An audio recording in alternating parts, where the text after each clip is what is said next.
ആരെങ്കിലുമൊക്കെ ഗിഫ്റ്റ് കൊടുക്കാനോ അല്ലെങ്കിൽ ഡെസ്കുമൊക്കെ ഭംഗിക്ക് വെക്കാനൊക്കെ വേണ്ടിയിട്ട് ഒരു തുലിപ്പൊക്കെ ഉണ്ടാക്കാം. നമ്മളുടെ ഇവിടുത്തെ ഫ്ലവർ ഷോപ്പിലൊന്നും എന്തായാലും തുലിപ്പൊന്നും കിട്ടാൻ ഭയങ്കര ബുദ്ധിമുട്ടായിരിക്കും. അപ്പോൾ നമുക്കത് പേപ്പർ വെച്ച് തന്നെ ഉണ്ടാക്കാം. ഇതുപോലെയൊക്കെ ഒന്ന് മടക്കി കൊടുക്കുക. എന്നിട്ട് ഇതുപോലെ ഒന്ന് കട്ടൊക്കെ ചെയ്ത് ഒട്ടിച്ചൊക്കെ കൊടുക്കുക. ഒട്ടിക്കാൻ വേണ്ടിയിട്ട് ഞാൻ ഇവിടെ യൂസ് ചെയ്യുന്നത് ഫെവിസ്റ്റിക്കാണ്. ഫെവിസ്റ്റിക്ക് ആണെങ്കിൽ കുറച്ചധികം യൂസ് ചെയ്യേണ്ടി വരും. ചില ഫെവിസ്റ്റിക്ക് അങ്ങനെയാണല്ലോ.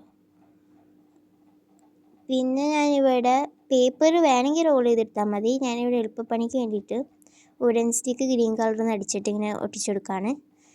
ഈ ഫ്ലവറിൻ്റെ അവിടെ ഹോൾ ഇട്ട് കൊടുക്കണം. ഹോൾ വലുതായിട്ടുണ്ടെങ്കിൽ ഇതുപോലെ ഇങ്ങനെ ഹോൾ ഗ്ലൂ ഗൺ ഇതുപോലെ ഇങ്ങനെ ആക്കിയിട്ട് ഒട്ടിച്ചു കൊടുത്താൽ മതി.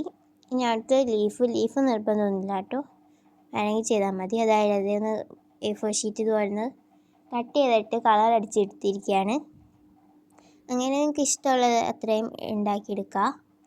പിന്നെ അതിൻ്റെ സ്റ്റെമ്മൊക്കെ കൂടി ഒന്ന് ഇതുപോലെ റബ്ബർ ബാൻഡ് ഇട്ട് കൊടുക്കുക. അറേഞ്ച് ചെയ്ത് വെച്ചിട്ട് വേണം റബ്ബർ ബാൻഡ് ഇടാനായിട്ട്. പിന്നെ നമ്മൾ സാധനങ്ങളൊക്കെ മേടിക്കുമ്പോൾ ഇതുപോലെ ഇങ്ങനെ പ്ലാസ്റ്റിക് കവറൊക്കെ കിട്ടൂലേ, അതിൻ്റെ ഒരു സൈഡ് മാത്രം ഒന്ന് കട്ട് ചെയ്തിട്ട് അതായത് ഇങ്ങനെ അറേഞ്ച് ചെയ്തിട്ടൊന്ന് റബ്ബർ ബാൻഡ് ഇട്ട് കൊടുക്കുകയാണ്. അപ്പോൾ നമ്മുടെ പകുതി പണി ഇവിടെ തന്നെ കഴിഞ്ഞ്. ഇനി റബ്ബർ ബാൻഡൊക്കെ ഒന്ന് കാണാതിരിക്കാൻ വേണ്ടിയിട്ട് വേണമെങ്കിൽ റിബൺ കെട്ടി കൊടുത്താൽ മതി. എൻ്റെ ഇപ്പോൾ റിബൺ ഇല്ലാത്ത കാരണം കൊണ്ട് ഞാനിവിടെ ഒരു ജൂട്ട് ത്രെഡാണ് ഇങ്ങനെ കെട്ടി കൊടുക്കണേ. പിന്നെ അടിയിൽ ജസ്റ്റ് ഒന്ന് കട്ട് ചെയ്ത് കൊടുക്കുന്നുണ്ട്. അങ്ങനെ നമ്മളുടെ തുലിപ്പൊക്കെ റെഡി ആയിട്ടുണ്ട്.